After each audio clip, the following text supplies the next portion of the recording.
Morning, everybody. It is day 2 of our Disney trip, and it's our Magic Kingdom day. But for right now, we're just kind of hanging out in the room. I think I mentioned before in some of our in the other video that this is a WebEx week for my kids. This is a virtual learning school week for our district. So both my kids are actually in the other room of the resort doing WebExes with their teachers. And I just kind of wanted to get on too and take an opportunity to brag on my district.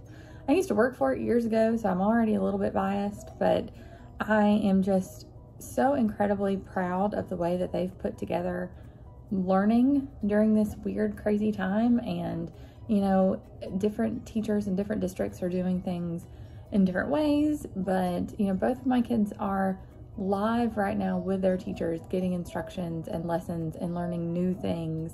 And then, of course, they'll have their own little practice independent work later, just like they would in a classroom, and brain breaks. And, you know, they've got it scheduled in for lunch and recess too. So I wanted to take a minute and just kind of give some praise to the teachers, you know, all around, obviously, but specifically in my kids' district.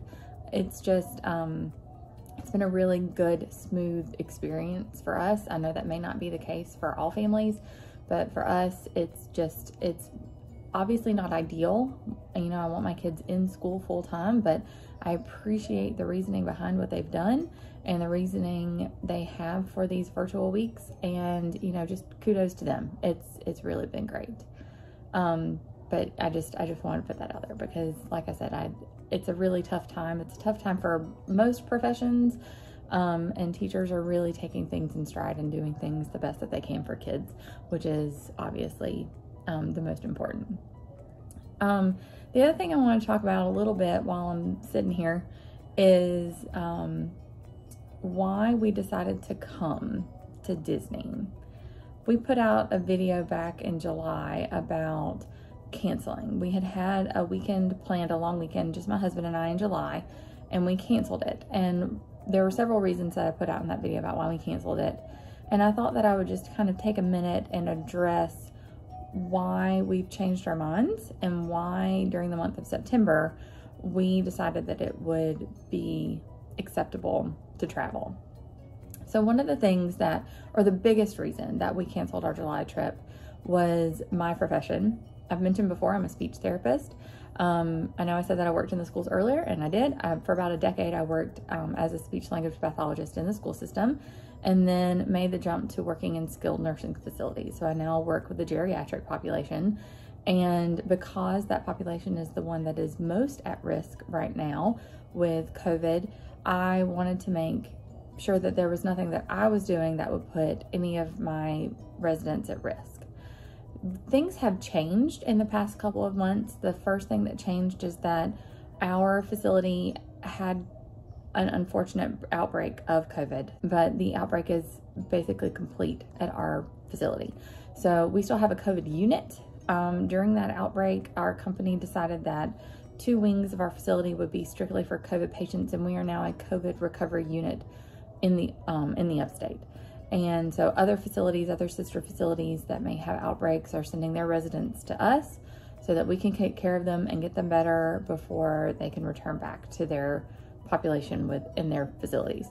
So daily, I, as a speech therapist, am going on to our COVID recovery unit in a ridiculous amount of PPE. I'm going to have to insert a picture here of how much I have to wear daily, and working to make sure that they are comfortable and able to eat and drink and swallow appropriately, and that they are eating and drinking enough so that they can recover, and also helping with some confusion. A lot of our dementia patients obviously are very confused and having a really hard time with where they are and why they're there and why they're not feeling well, or if they're feeling asymptomatic, why they had to get moved from their home. So that's a lot of my job right now, is just taking care of them and easing them and helping them to feel more comfortable and less agitated. So anyway, that's one of the things that changed. And along with that came changing in our testing policies. We were being tested occasionally, and then we as employees were being tested once a week, and now we're being tested twice a week. So before we came down to Disney, I was tested the day prior to us leaving. It was negative. Obviously, they're doing rapid tests. So I knew within 15 to 20 minutes. the results of my test. And then I will not be allowed to come back to work until I've had another rapid test, actually 2 rapid tests that are negative, so that I can go back in and work with our residents without putting them at risk. So that was really the biggest reason before why we had decided to not go, is because, again, I didn't want to put this elderly population at risk any more than was absolutely necessary. And now that we have this increase in testing, we felt like it was a little bit safer for us to go somewhere. You know, another one of the big concerns is, of course, putting Disney cast members at risk. And so knowing that, you know, my family is negative, we can go and kind of feel a little bit more relaxed within the protocols that Disney's put into place. Also, just in general, since July, over the past 2-3 months, I feel like the South is doing a little better. We were having a really rough time of it. Lots of increase in cases. In South Carolina particularly, we've gone back under a 10% positive, and it continues to trend down, and that made me feel a little bit better. So just in general, it felt like September was a better time to go than July was. So my husband and I really sat down and we talked about it, and we said, you know, we're still doing the things that we have always done to try to keep ourselves and our families safe. And, you know, we still only do grocery pickup. We wear masks everywhere. And knowing that Disney is doing enhanced cleaning and requiring masks everywhere, then again, that kind of factored into why we made the decision to come on down. There's also several news articles that were released stating that, you know, no outbreaks have been related to theme parks in general. You know, if that was SeaWorld or Disney or Universal or whatever, that no outbreaks could be linked back to the theme parks. So again, just another thing that kind of solidified in our minds why it was okay. Did y'all see Melanie walking by? She must be on a brain break. Why it just kind of solidified in our brains why it was okay for us to travel.